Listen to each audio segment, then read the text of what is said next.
சென்னையில் போகி பண்டிகையின் போது பொதுமக்கள் பழைய பொருட்களை அதிக அளவு எரித்ததால் காற்று மாசு அதிகரித்துள்ளது. தொடர்பான விவரங்களோடு இணைகிறார் செய்தியாளர் கீதன். கீதன், தற்போது நீங்கள் இருக்கக்கூடிய பகுதியில் காற்று மாசு எந்த அளவுக்கு மிக மோசமான ஒரு சூழலை எட்டியிருக்கிறது? சென்னையினுடைய எந்தெந்த பகுதிகளில் காற்று மாசு அதிக அளவு காணப்படுகிறது? விவரங்களை பதிவு செய்யலாம்.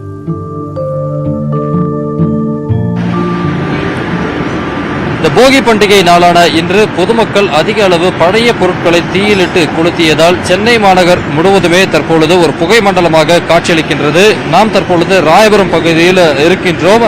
இந்த பகுதி முழுவதுமே பார்த்தோம் என்றால் ஒரு பனிமூட்டம் நிறைந்த பகுதியாக இருக்கின்றது. கிட்டத்தட்ட ஒரு குறிப்பிட்ட தொலைவிற்கு மேல் அந்த பக்கம் இருக்கக்கூடிய அந்த காட்சிகள் என்பது நம் கண்ணுக்கு புலப்படாத அளவிற்கு அந்த புகை என்பது மறைத்திருக்கின்றது. குறிப்பாக இந்த மாதத்தில் பனியினுடைய தாக்கம் என்பது அதிகமாக இருக்கும். அதனோடு சேர்ந்து சென்னை மாநகர் முழுவதுமே பல இடங்களிலும் பொதுமக்கள் பழைய பொருட்களை தீயிலிட்டு கொளுத்தியதால் தற்பொழுது சென்னை மாநகர் முழுவதுமே இந்த பனியின் தாக்கம், காற்றினுடைய மாசு என்பது அதிகமாக காணப்பட்டு வருகின்றது.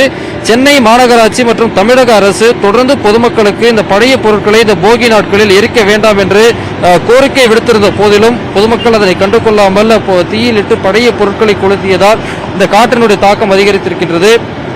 குறிப்பாக மணலி, ஆலந்தூர், கொடுங்கையூர், அரும்பாக்கம், ராயபுரம், பெருங்குடி, காந்திநகர், எண்ணூர் இந்த பகுதிகளெல்லாம் தற்பொழுது இந்த காற்றினுடைய நிலை என்பது தற்பொழுது மோசமடைந்து கொண்டு வருகிறது. இன்னும் சில அரை மணி நேரம் முதல் ஒரு மணி நேரத்திற்குள்ளாக அந்த காற்றினுடைய மாசினுடைய அளவு என்பது மிக அதிக அளவை எட்டும். இதன் காரணமாக சென்னை மாநகர் முழுவதுமே இந்த போகி பண்டிகை நாளில் அதிக அளவு காற்று மாசை சந்திக்கக்கூடிய ஒரு நிலை என்பதை பொதுமக்கள் பழைய பொருட்களை எரித்ததன் மூலம் உண்டாக்கி இருக்கின்றனர்.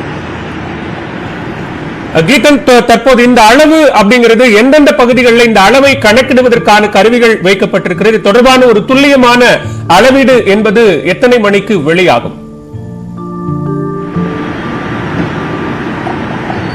அது ஏற்கனவே சென்னை தமிழ்நாடு மாசு கட்டுப்பாட்டு வாரியம் சென்னையில் 15 இடங்களில் இந்த புகையை கண்காணிப்பதற்காக அந்த கருவிகளை பொருத்தி இருக்கின்றார்கள்.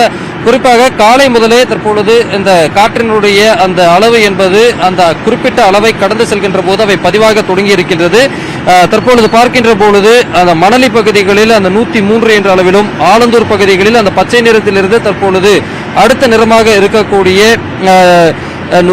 நிறத்திற்கு மாறி இருக்கின்றது, வயலட் நிறத்திற்கு மாறி இருக்கின்றது. 149 என்கின்ற அந்த அளவை எட்டியிருக்கின்றது. அதே போல கொடுங்கையூர் பகுதியும் தற்பொழுது அந்த பச்சை நிறத்திலிருந்து தற்பொழுது வயலட் நிறத்திற்கு மாறி இருக்கின்றது. அதாவது இதற்கு அடுத்த கட்டமாக அந்த சிகப்பு நிறம், அதாவது குறிப்பாக காற்று மாசு மோசமடைந்தது என்பதை குறிக்கக்கூடிய அந்த சிகப்பு நிறத்தை அடைய இருக்கின்றது. தற்பொழுது மாசு கட்டுப்பாட்டு வாரியத்தின் அந்த தரவுகளிலிருந்து இப்பொழுது காலை 6 மணி அளவில் அந்த தரவுகளை மாசு கட்டுப்பாட்டு வாரியம் வெளியிட்டிருக்கின்றது. தொடர்ந்து காற்றினுடைய அந்த அளவு மாசு எந்த அளவிற்கு அடைந்து வருகின்றது என்பது தொடர்ந்து பதிவாகின்றது. தொடர்ச்சியாக அந்த காற்றினுடைய தாக்கம் பதிவாக வரக்கூடிய நிலையில் அடுத்தடுத்த அந்த அறிவிப்புகள் என்பது வெளியாகக்கூடும். நன்றி கீதன், விரிவான விவரங்களை பதிவு செய்தமைக்கு.